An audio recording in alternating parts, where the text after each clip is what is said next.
Hi, Stores Channel here. Today, I am going to explain a South Korean sports comedy film called Champion. Spoilers ahead, watch out, and take care.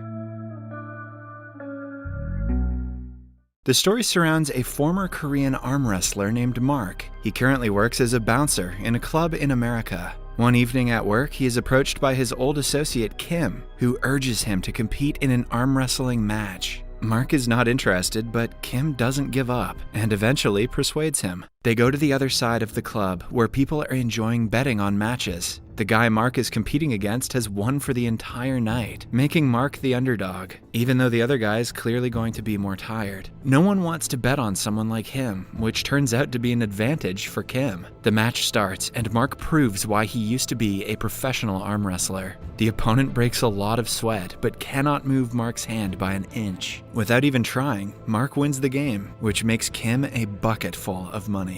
Conflict arises when the guy who lost refuses to accept defeat. He hits Kim, which eventually causes a fight between Mark and a bunch of customers. Because of the fight, he is kicked out of the job. A week later, he gets another job as a security guard in a grocery store. He makes a decent living and is content with his life, except sometimes he misses home. Then, one day, he gets a call from Kim asking him to come to Korea. There is an arm wrestling tournament starting in Seoul, the winner of which will get to compete at the international level. Mark stares at his old medals for a long time before deciding to take the biggest risk in his life.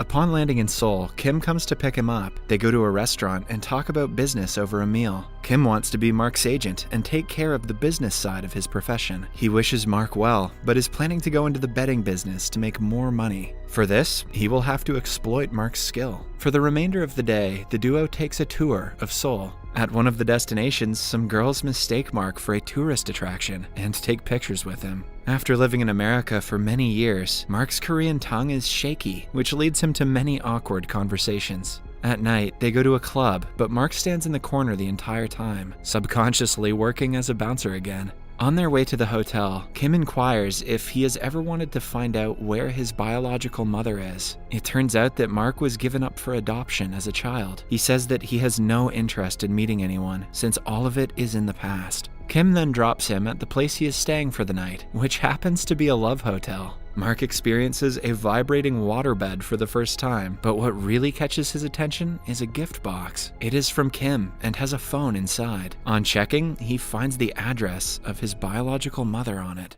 Somewhere else, Kim approaches a millionaire loan shark named Yu and asks him to sponsor Mark. Initially, he is hung upside down for talking to Yu without permission, but upon looking at a video of Mark, the gangster agrees to sponsor him. His only condition is that Mark will have to win and lose as ordered. The next morning, Mark follows the map on his phone and makes it to an address. Before knocking on the door, two kids approach him. His build makes them believe he is a beast, so to avoid scaring them, he walks away. The children tell their mother Sumi about the strange guy standing in front of their house. The family spies on Mark through the window and watches him walk away. Sumi owns a thrift store that is not doing well. She owes a lot of money to the gangster Yu, who troubles her every chance he gets. That day at work, she notices Mark and Yu walking into a club in the mall. Kim has brought Mark to introduce him to the sponsors and showcase his skills. There, we are also introduced to a wealthy, spoiled youngster named Chang. He is Yu's partner and the one who spends the most money on bets. Mark proves his worth by defeating a bulky man from the Navy. Because of the win, he and Kim are given a luxury room in a 5-star hotel. Kim gets a text from Yu that says Mark should win the first match tomorrow, but lose the second one.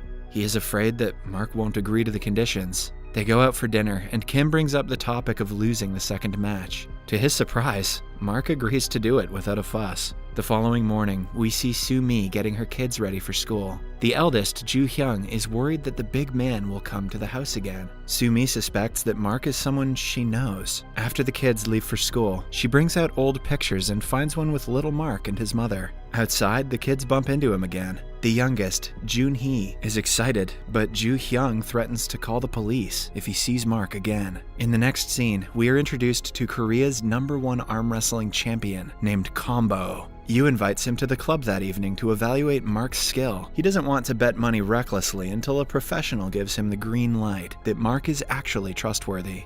In the evening, everyone gathers at the club.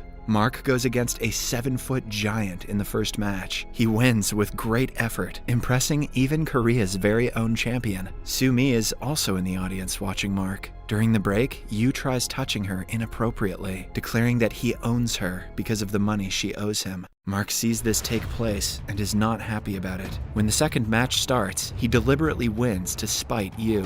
When Yu tries to assert his ownership, he is pushed aside. Kim loses his mind trying to please the boss and Mark at the same time. He realizes that Soo-mi is the reason Mark betrayed him. In a fit of rage, he goes to her to inquire about her relationship with Mark. At the same time, Yu arrives and starts assaulting Kim. Mark intervenes, causing a fight to start between all of Yu's people and him alone. During the fight, Soo-mi asks Yu to stop his men, only to be pushed to the ground. The commotion halts when the police arrest Mark and Kim. They need Mark's identification for him to be let free, but he has lost his bag and passport in the previous fight. The policeman and Mark go against each other in a match, and he proves that he is actually an arm wrestler. Still, the man refuses to let him go without proper identification. Right then, Soo-mi comes to the police station with her kids. She has found his passport and has a picture of him and his mother, which proves his identity. It is then revealed that Soo-mi is Mark's stepsister, and their mother died a year ago. Mark is heartbroken to hear the news and doesn't know how to process it.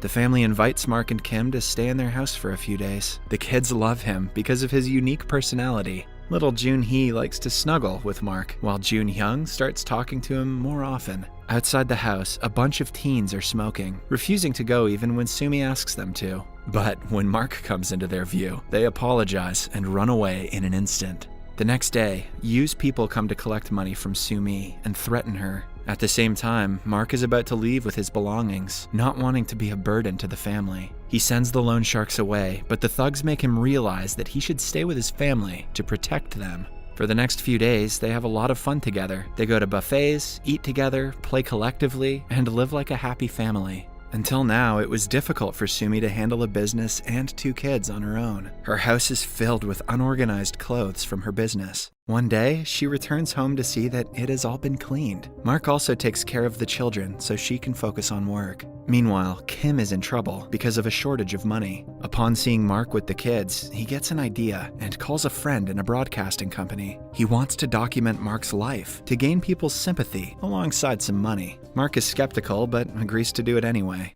In the following scene, we see Mark and the family going on an outing. They come across Korea's wrestling champion, Combo, competing with challengers for a charity event. Mark challenges him and wins the game, surprising everyone. A few weeks later, the story about his harsh past, adoption, and struggles in wrestling is made into a documentary and televised. The show becomes an instant success and makes them a decent amount of money. The children start looking up to their uncle even more.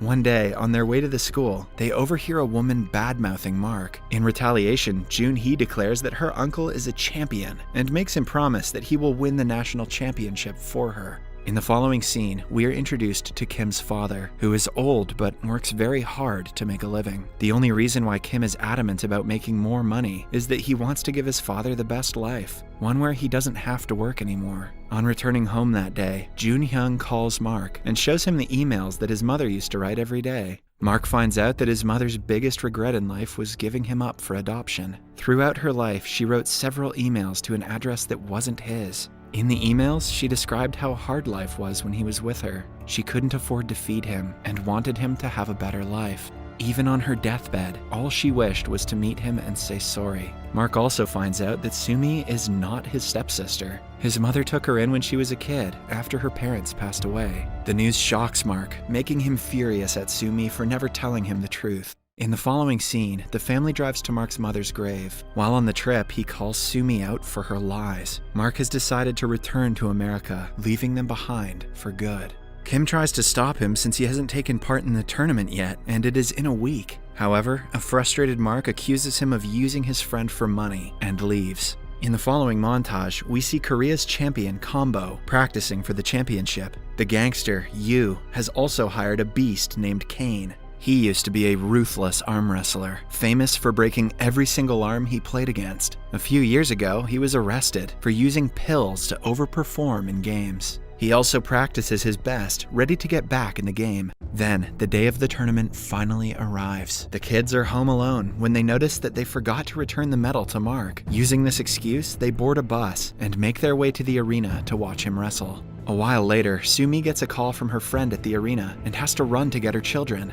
The competition starts and Kane, Mark, and Combo are put in 3 different groups. They dominate the matches of their respective groups and make it to the semifinals. A ruthless Kane hurts many of his opponents and goes to the final. The millionaire investor Cheng and his people have bet all their money on Kane. Upon seeing how good Mark is performing, they are scared to lose all the money. Hence, Cheng orders Yu to do everything he can to ensure their player wins. Yu, in turn, offers Kim $200,000 for him to convince Mark to lose in the semifinals against Combo. Kim accepts the money and goes to tell his friend, but Mark refuses to seal the deal. The money will pay off all their debts and fulfill their life wishes, but still it is not worth the promise Mark made to Junhee. Hence, he wrestles Combo in an intense match and wins in the end. During the break between matches, Yu catches Kim and proceeds to beat him. However, the thugs are stopped by Mark. He pushes the gangster to the floor and saves his friend. Kim forgets about the money and asks him to win at any cost.